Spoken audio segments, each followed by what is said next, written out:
Ok, Romano capítulo 1 del 1 al 5. Estaremos predicando la obediencia a la fe, perteneciente a la serie El Camino de los Justos. Bien, la palabra se lee en el nombre del Padre, del Hijo y del Espíritu Santo. Amén. Y dice así: Pablo, siervo de Jesucristo, llamado a ser apóstol, apartado para el Evangelio de Dios, que él había prometido antes por sus profetas en las Santas Escrituras, acerca de su Hijo, nuestro Señor Jesucristo, quien era del linaje de David según la carne, que fue declarado Hijo de Dios con poder, según el Espíritu de Santidad, por la resurrección de entre los muertos, y por quien hemos recibido la gracia y el apostolado, para la obediencia a la fe en todas las naciones por amor de su nombre, entre los cuales estáis también vosotros, llamados a ser de Jesucristo. La palabra del Señor está bendecida. Estamos predicando entonces, vamos a predicar hoy sobre la obediencia a la fe, y es de la serie El Camino de los Justos que iniciamos la semana pasada. Cuando hablamos del camino de los justos, estamos hablando del camino que deben seguir aquellos que han sido justificados por la fe en Cristo Jesús.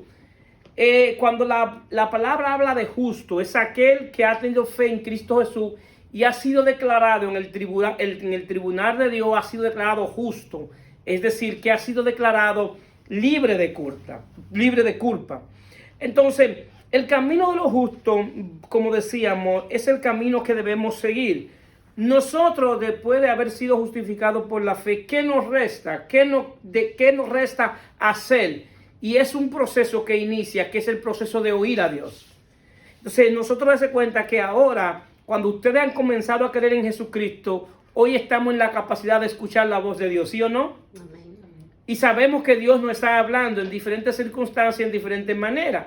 Ahora bien, ¿qué debemos hacer después que oímos a Dios? ¿Verdad? Después que oímos a Dios, entonces debemos tener obediencia. Debemos ser obedientes a la voz de Él. Bien, entonces en eso se trata. Trata de que nosotros, por medio de la fe, escuchamos a Dios, escuchamos la voz de Dios. Pero no solamente basta escuchar, sino también obedecer. ¿Bien? ¿Cuántos dicen amén? Amén. Ahora bien, la manera que Dios ha querido que lo escuchemos es por medio del Evangelio. Es decir, el Evangelio son las buenas noticias de Dios acerca de su Hijo Jesucristo. El Evangelio de por sí trata del Hijo. Dios quiere revelarse a través del Hijo. Entonces, ¿qué pasa? Por eso, entonces, para poder escuchar la voz de Dios, tenemos que creer en el verdadero Evangelio. Alguien que no cree en el verdadero Evangelio, se le va a hacer muy difícil escuchar la voz de Dios. La voz de Dios se puede escuchar iniciando por creer en el Evangelio. En Efesios capítulo 1, 13 dice: en él también vosotros, habiendo oído la palabra de verdad, el Evangelio de vuestra salvación, y habiendo creído en él, fuiste sellado por el Espíritu Santo de la promesa. Dese cuenta que hay un proceso, y es habiendo oído la palabra de verdad. Si no es cualquier palabra que tú vas a escuchar, es la palabra de verdad. Así es. Y esa palabra de verdad es el Evangelio de salvación. El Evangelio de salvación son las buenas noticias de Dios, de que todo hombre, porque nació descendiente de Adán, está condenado. Si no, todo hombre está condenado, no hay justo, no hay quien busque a Dios. Entonces el hombre nace condenado. Por eso cuando el hombre nace condenado, al hombre nacer condenado, no necesita que nosotros le hablemos de condenación, porque ya él está condenado. ¿Qué es lo que necesita? Que le hablemos de salvación, que es lo que él necesita. Entonces, en eso consiste el Evangelio. Entonces, creer en ese Evangelio, en el Evangelio de verdad. Y luego, entonces, el Espíritu Santo va a sellar como sello de propiedad a aquellos que han creído en Cristo Jesús. Es un sello en el mundo espiritual, donde en el mundo espiritual se saben que tú eres de Dios. Por eso es que ustedes den cuenta que esto solamente lo pueden entender a aquellos que se dan cuenta que llegan a un lugar y usted se siente extraño, usted se siente que usted cae mal y usted no sabe por qué usted le cae mal a la gente. ¿Por qué? Porque lo que pasa es que en el mundo espiritual se ven, los espíritus conocen quién es de Dios y quién no es de Dios. Así es. Y en el mundo espiritual, cuando usted llega a un lugar como hijo de luz, como hijo de Dios, como uno que ha sido sellado, los hijos de la tiniebla, los hijos de los que pertenecen al reino de Satanás, le van a atacar. van a tratar de ofenderle, de herirle, van a tratar de que usted no complete la obra la cual usted fue a hacer allí. Entonces, ¿qué pasa? ¿Cuál es el próximo paso después de haber oído y de haber creído? Es obedecer. La obediencia es necesaria para la salvación. Es imposible hablar de salvación si no hay obediencia. Para que haya salvación tiene que haber obediencia. Y Jesús define la obediencia simple y sencillamente. ¿Por qué la obediencia es necesaria para la salvación? Porque lo que te va a dar fortaleza en el mundo espiritual es la obediencia. Lo que va a cerrar puertas al reino de las tinieblas es la obediencia. Lo que le va a quitar el derecho legal que tenga Satanás sobre tu casa, sobre tu vida, sobre tu finanza, sobre tu salud, es la obediencia. Es decir, en la obediencia tú le quitas el derecho legal a Satanás. Pero Jesús definió la obediencia muy sencilla en Mateo 7:24. Y Jesús habla en Mateo 7:24 de dos cimientos, de dos personas que edifican una casa. Y él lo dice así: cualquiera pues que me oye esta palabra y la hace, porque obediencia tiene que ver con lo que tú escuchas de la palabra de Dios lo haga. Eso es obediencia. Sí, es simple, que lo que tú escuchaste que salió de la boca de Dios, eso tú vas a hacer. Amén. Entonces, que oye esta palabra y la hace, le compraré a un hombre prudente que edificó su casa sobre la roca. Descendieron lluvia y vinieron ríos y soplaron vientos y golpearon contra aquella casa y no cayó porque estaba fundada sobre la roca. Pero cualquiera que me oye esta palabra y no la hace, le compararé con un hombre insensato que edificó su casa sobre la arena. Y descendieron lluvia y vinieron ríos y soplaron viento y dieron con ímpetu contra aquella casa y cayó y fue grande su ruina. Entonces el Jesús está explicando en esto que la obediencia te hace fuerte en términos espiritual. Porque él está diciendo que esa obediencia está formando un simiente. Un simiente es un fundamento. Es lo que nosotros le llamamos la zapata. Si Jesús hubiese sido mexicano, dice zapata, pero él dijo simiente, es lo mismo. Entonces esa obediencia a esa palabra que salió de la boca de Dios, entonces va haciendo una zapata. Pero ¿para qué se hace una zapata? Para construir un edificio, una casa. Es decir que al ser casa de Dios, para ser casa de Dios, inicia con la obediencia. Nadie puede ser casa de Dios si no obedece la voz de Dios. Así que el primer paso para que Dios haga casa, donde Él more, donde Él exprese su vida, es la obediencia. Amén. Entonces, está construyendo un simiente para que Dios haga un edificio o una casa. Entonces, ¿qué pasa? Jesús deja claro aquí en esto de que el venir a los pies de Cristo, el venir a los pies de Dios, no es una póliza de seguro para que todo te vaya bien. Vendrán momentos difíciles, vendrán momentos de dificultad, vendrán momentos de intranquilidad, porque estamos en un mundo caído y tenemos una naturaleza caída. Y hay situaciones que pueden robarnos la paz en un momento, ¿sí o no? Hay situaciones que pueden intranquilizarnos. Y está porque estamos en un mundo caído, amén. Entonces, ¿qué pasa? Si se dan cuenta, sobre las dos casas, tanto la que edificó sobre la arena como edificó sobre la roca, vinieron lluvia, viento. Entonces, ¿qué te está diciendo? Tempestad. ¿Qué te está diciendo? Que el hecho de que tú estés aquí en la iglesia, que estés en Cristo, no quiere decir que no vengan momentos así. La diferencia, ¿qué hizo la diferencia?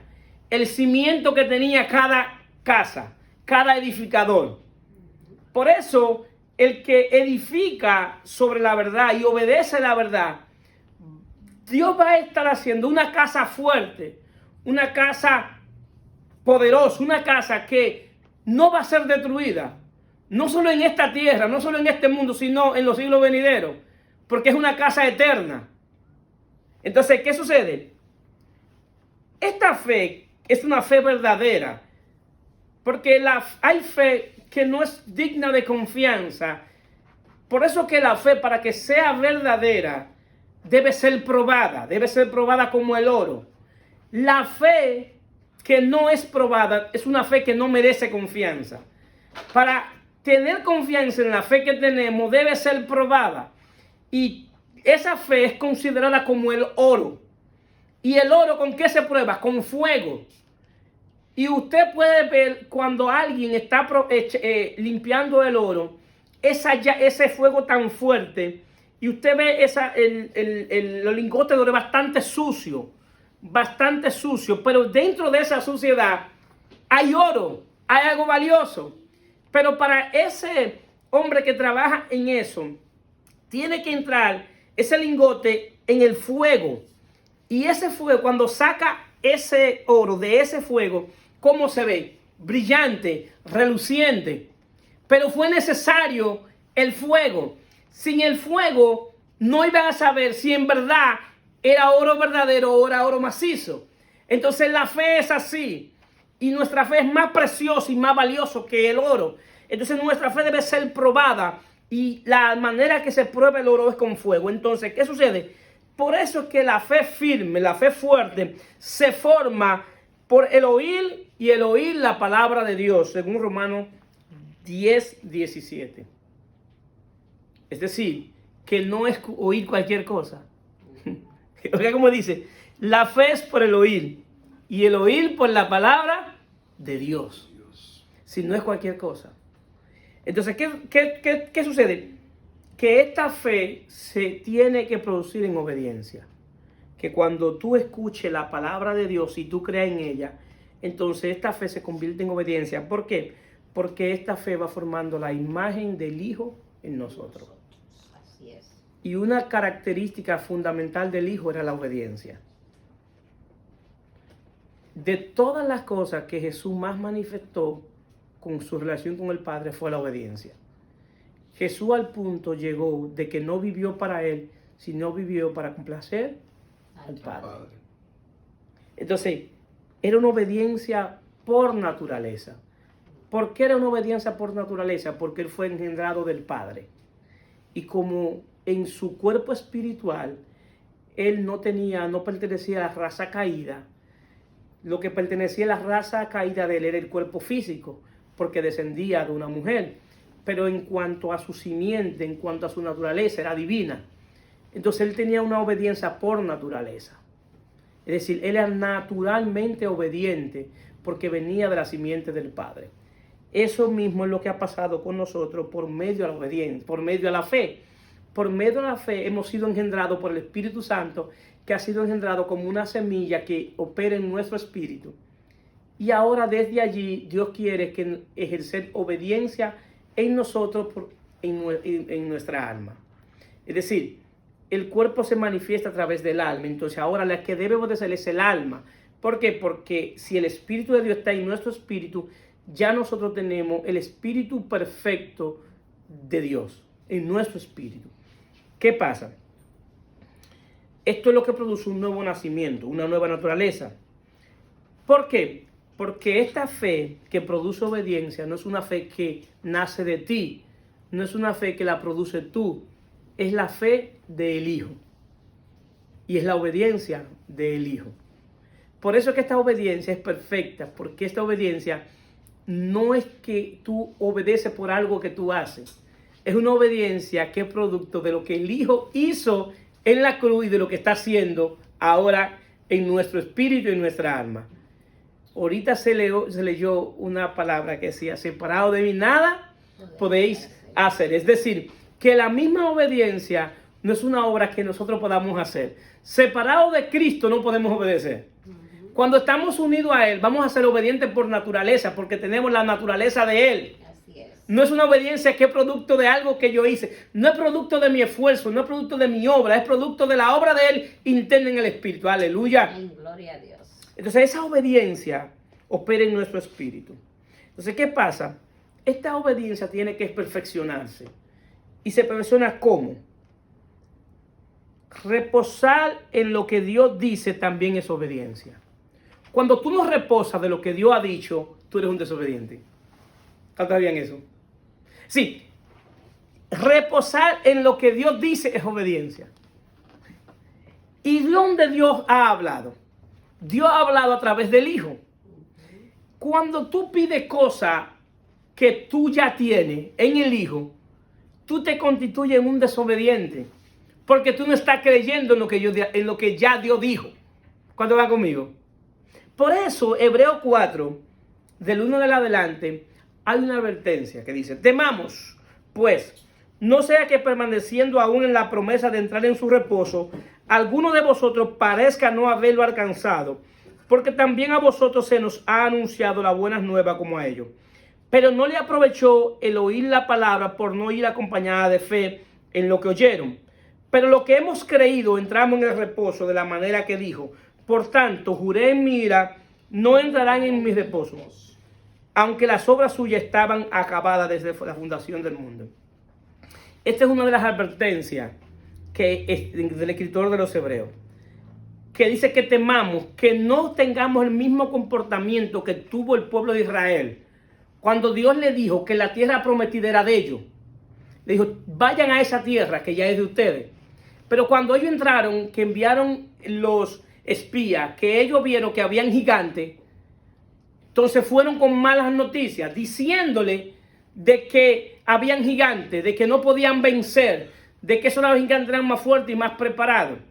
Entonces Dios juró que ellos no iban a entrar en esa tierra porque no creyeron lo que Dios ya dijo. Y lo que Dios le dijo fue que ya esa tierra es de ustedes. Es decir, Dios me dijo que ya eso es mío. ¿Cómo es entonces que yo veo los obstáculos? Entonces digo: no, perdimos.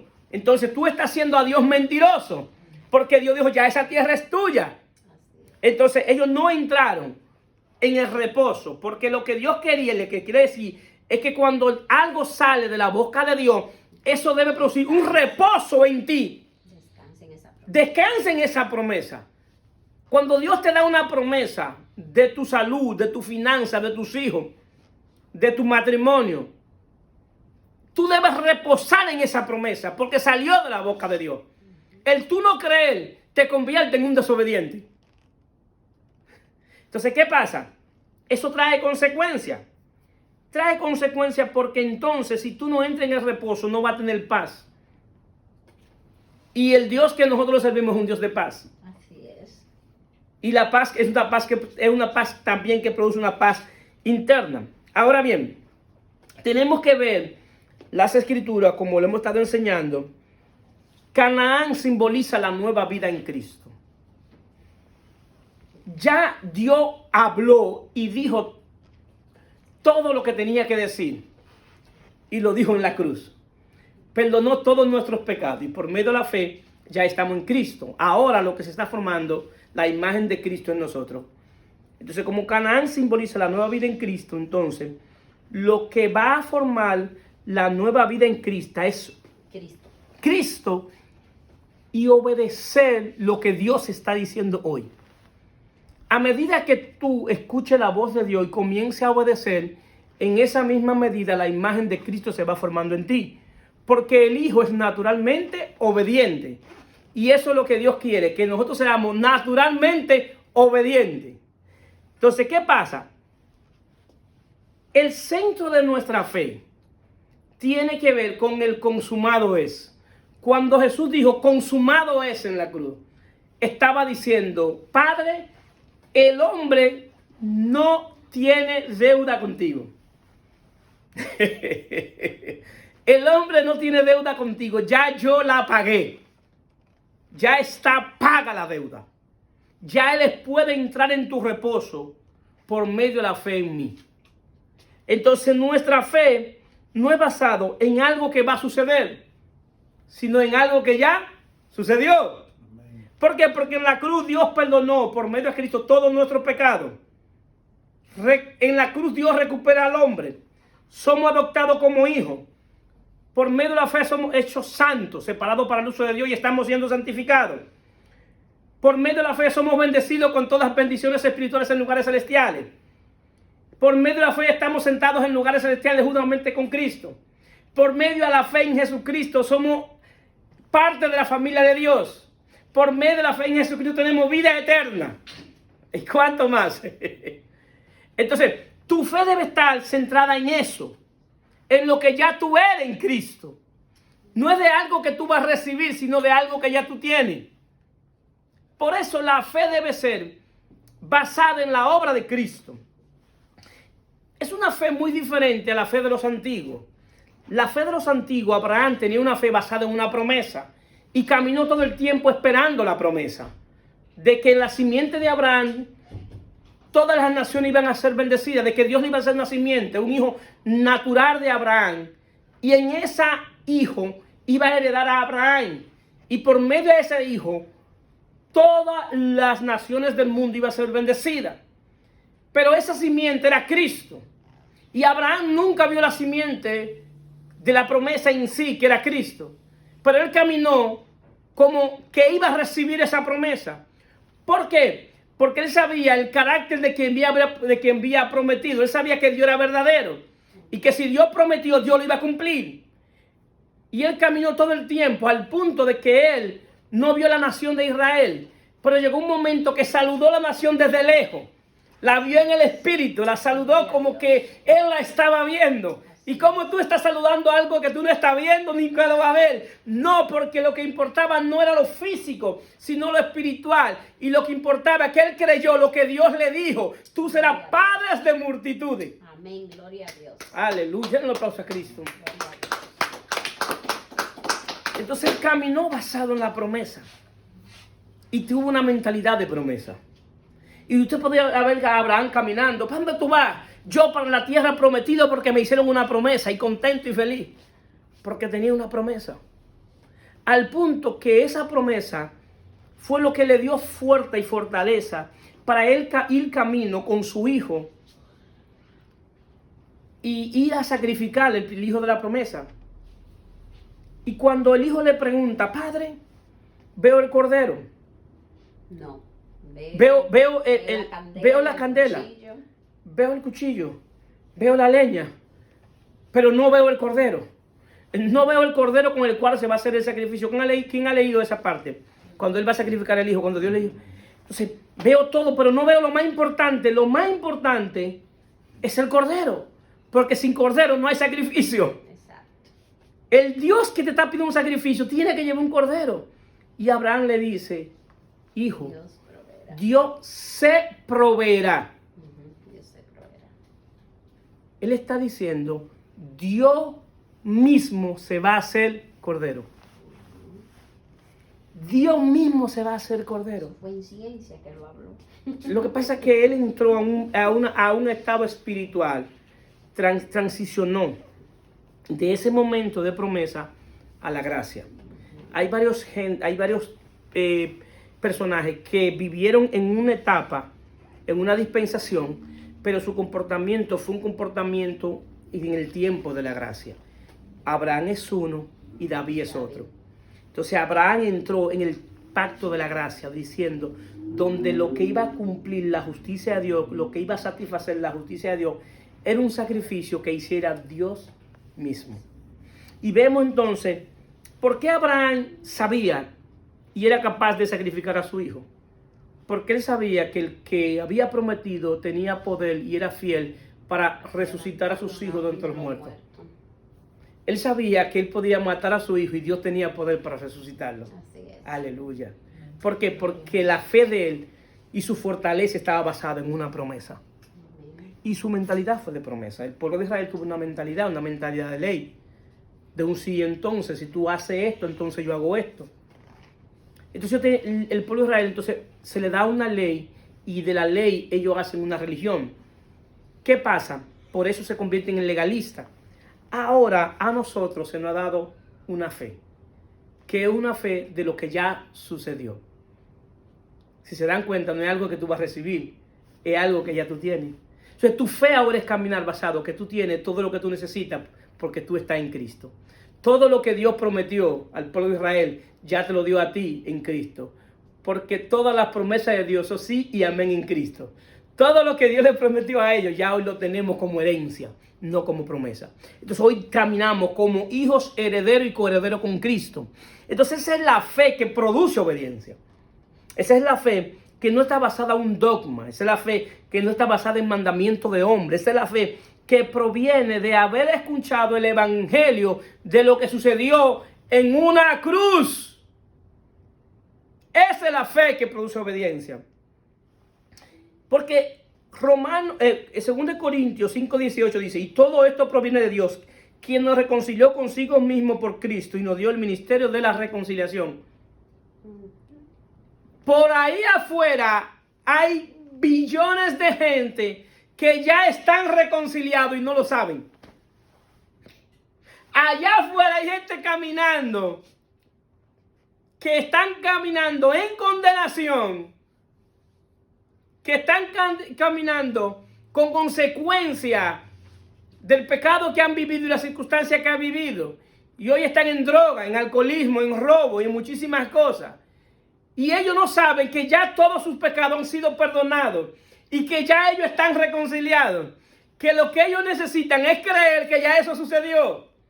Que lo que va a hacer que ellos vengan a Cristo y sean obedientes es la fe en lo que ya está consumado y lo que ya sucedió en la cruz. Que Dios estaba reconciliando al mundo con Cristo, no tomando en cuenta nuestros pecados, y nos reconcilió con Él por medio de su sangre, por medio de su sacrificio. Bendito sea Dios en Cristo, que nos reconcilió. Por eso esa es la fe que en verdad tiene poder. Y esa es la fe que va a hacer la transformación en la gente, en lo que ya sucedió, en que estamos reconciliados. En la cruz se reconciliaron 4 niveles que se habían desconciliado. Si la palabra re significa volver a conciliar, la pregunta es si usa reconciliación. La pregunta, ¿qué estaba conciliado que se desconcilió? La pregunta es esa, ¿qué estaba conciliado que se desconcilió? La respuesta está en el Edén. En el Edén, cuando Dios creó al hombre, el hombre en la creación estaba en paz con Dios, paz consigo mismo, paz con el universo, paz con los demás y paz con el universo creado. Antes del pecado, ustedes nunca escucharon a Adán peleando con Eva, ¿verdad que no? Ni Adán sintió inferior a los animales. Y los animales volándole encima a Adán. Al contrario, Adán lo mandaba y ellos tenían que hacer lo que Adán le mandaba. ¿Por qué? Porque estaban en paz. Y Adán tenía autoridad sobre ellos. Entonces, ¿qué pasa? Ustedes nunca vieron, antes del pecado, un terremoto, ni un ciclón, ni una inundación que inundó el huerto del Edén. ¿Verdad que no? ¿Por qué? Porque después del pecado fue que vino la enemistad del hombre con Dios, el hombre consigo mismo, porque el peor enemigo que tiene el hombre es sí mismo. Entonces, después del pecado viene la enemistad, el hombre con Dios, el hombre consigo mismo, el hombre con los demás y la enemistad del hombre con el universo creado. Al punto que el mismo hombre está destruyendo su propio hábitat, porque está en enemistad con él. Entonces, en la cruz, Dios te reconcilió con él, te reconcilió contigo mismo, con los demás y con el universo creado. Por eso es que dice la palabra que la tierra de Dios está esperando ¿qué? La manifestación de los hijos de Dios. Que gimes con dolor de parto. ¿Por qué? Porque está esperando eso. Que los hijos de Dios, porque ya está reconciliado. Ya está reconciliado. Entonces, ¿qué pasa? Hoy, nosotros como estamos reconciliados con Dios en nuestro ser interior, nuestra mente está reconciliada, nuestro corazón, nuestra voluntad, nuestras emociones, todo ya está reconciliado. ¿Qué es lo que yo necesito entonces? La obediencia que proviene de la fe en el Evangelio. Mientras más entienda el Evangelio, mientras más lo escucho, más obediente te vas a hacer, más fortaleza va a tener. ¿Por qué? Porque eso va a sanar toda parte de tu cuerpo espiritual que está dañado. Esa fe, esa obediencia también trae sanidad. También trae sanidad. Hay una carta que a mí me llama la atención y me fascinó de que yo comencé a leerla, que es la carta a los Gálatas. Y en Gálatas 3, Pablo le dice algo a los Gálatas, porque los Gálatas habían creído en el verdadero evangelio, pero entraron un grupo de maestros judaizantes diciéndole que aparte de la fe necesitaban guardar el sábado y la circuncisión. Guardar el sábado como señal visible y la circuncisión como señal invisible. Y querían retrocederlo a judaizar. Y Pablo le dijo que nada de eso era necesario, que lo que ellos necesitaban era escuchar con fe. Pablo, ¿qué es lo que necesitamos entonces? Escuchar con fe.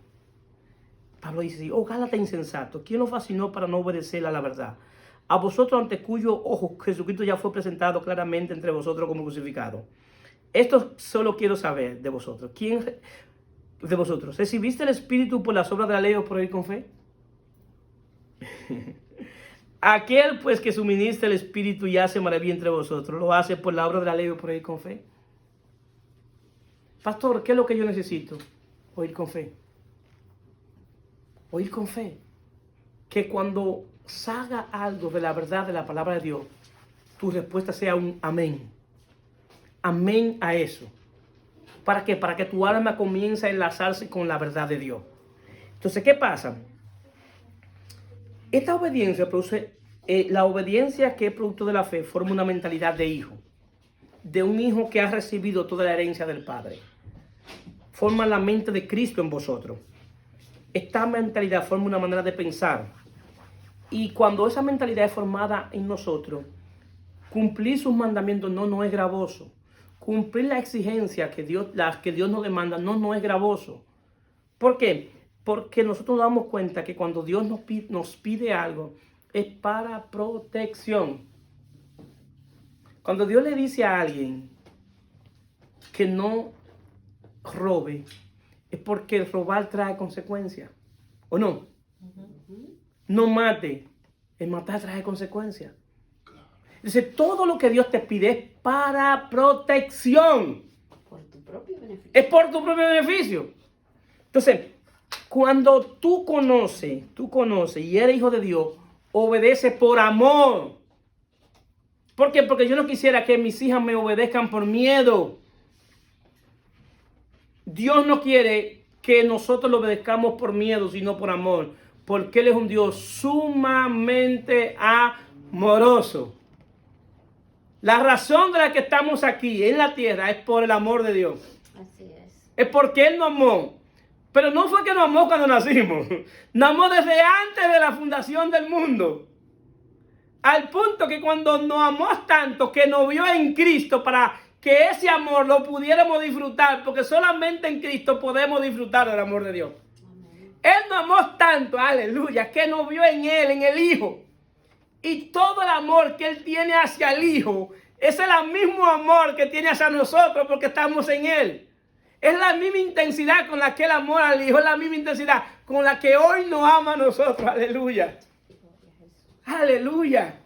Entonces, ¿qué pasa? Cuando tú conoces que Dios es un Dios de amor, te das cuenta, como dice 1 Juan 5:4, porque todo lo que hemos nacido de Dios vence al mundo. Y esta es la victoria que hemos vencido al mundo, nuestra fe. Nuestra fe es la fe que vence al mundo. Todo sistema de pensamiento que viene del mundo es vencido por nuestra fe.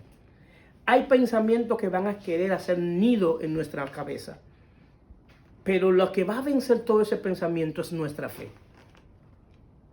Si nosotros nos damos cuenta, existe lo que es el humanismo. Existe lo que es la metafísica. Existe muchísimas escuelas de pensamiento. Y la nueva era, que es lo que está ahora, donde se cree en la reencarnación, lo cual no es cierto. Entonces, todo ese pensamiento va a ser vencido por nuestra fe. ¿Por qué? Porque nosotros no hemos salido del mundo. Jesús dijo, no lo saques del mundo, mas cuídalo del mal. Entonces nosotros vivimos en un mundo caído, donde prendemos el televisor y vemos cosas impropias, ¿o no? Ponemos Facebook y salen cosas impropias. Ponemos la radio, cosas impropias. Pasemos por ahí, cosas impropias. ¿Qué hacemos? ¿Nos sacamos los ojos? ¿Nos tapamos los ojos? ¿Qué aprende a vivir? Vamos a necesitar la fe que vence al mundo. Porque si no tenemos la fe que vence al mundo, eso que está allá afuera, ¿qué va a hacer? Nos va a vencer a nosotros. Y eso es lo que pasa con la juventud de ahora y los niños de ahora. Que todo lo que ellos están viendo, lo vencen a ellos porque ellos no tienen fe. Entonces lo que ellos necesitan es la fe. ¿Para qué? Para que su fe venza lo que ellos están viendo. Y todas las tentaciones que van a recibir. Entonces, y esa es la fe que vence al mundo. Si nosotros hoy podemos estar de pie, es por la fe que ha sido depositado en nuestro espíritu por medio de la vida de Cristo. Y esa es la fe que produce obediencia. Por eso esa obediencia es mérito de Cristo. Es una fe que tiene todos los méritos en Cristo. Si nos vamos a gloriar de nuestra obediencia, tenemos que gloriarnos en Él. Cuando nos digan, pero tú eres obediente. No. El Hijo es obediente. Yo soy obediente porque estoy unido a Él. Porque si Él me suelta, yo puedo hacer peor de lo que yo era. Pastor, que usted era malo. No, lo que te han contado es menor de lo que en verdad yo era. Porque la gente solamente sabe de lo que hacíamos en público, pero lo que hacíamos en privado, que no se ve, que la gente no lo sabe. Entonces, si hoy podemos ser obedientes porque estamos en el Hijo, porque la obediencia que está corriendo en nosotros es la obediencia del Hijo. Amén. Amén. Amén. Y Dios se agrada en esa fe. Pero no es una fe, no es meritoria para obtener beneficio. ¿Me explico? Porque mucha gente obedece para recibir algo de Dios. Y son obedientes y le exigen a Dios que Dios tiene que hacer algo por ellos, porque ellos son obedientes. Pero el problema es que no es meritoria para tú recibir algo de Dios, aunque le agrade a Dios, porque no es algo que produces tú. Es una fe que se produce por la vida del Hijo. Y Dios se agrada en ella. Porque todo lo que nosotros recibimos no es por nuestros méritos, es por los méritos del Hijo. Y de ahí vienen los religiosos. Que los religiosos obedecen no por amor, no porque son hijos. Obedecen porque quieren algo del Padre. El Hijo verdadero obedece por amor, sin importar que el Padre le dé o no le dé.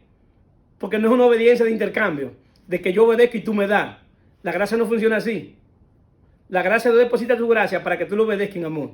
Entonces, ¿qué pasa? Es una obediencia que agrada a Dios, pero no es una obediencia que se negocia con ella, donde yo obedezco para recibir algo. Hago esto para recibir algo. Eso es legalismo. Eso es legalismo también. Y eso es religión. Y así la iglesia está llena de gente que su pleito con Dios es porque yo hago esto, y tú no me bendices. Es que tú no has entendido. Es que tú no has entendido. Tú no has entendido que ya tú fuiste bendecido. Tú no has entendido que tu obediencia debe ser por naturaleza. No debe ser por un intercambio. Entonces tú estás demostrando que tu obediencia no es de una naturaleza que viene del Hijo, sino de una conveniencia, de algo que tú necesitas y quieres obedecer para que Dios te bendiga.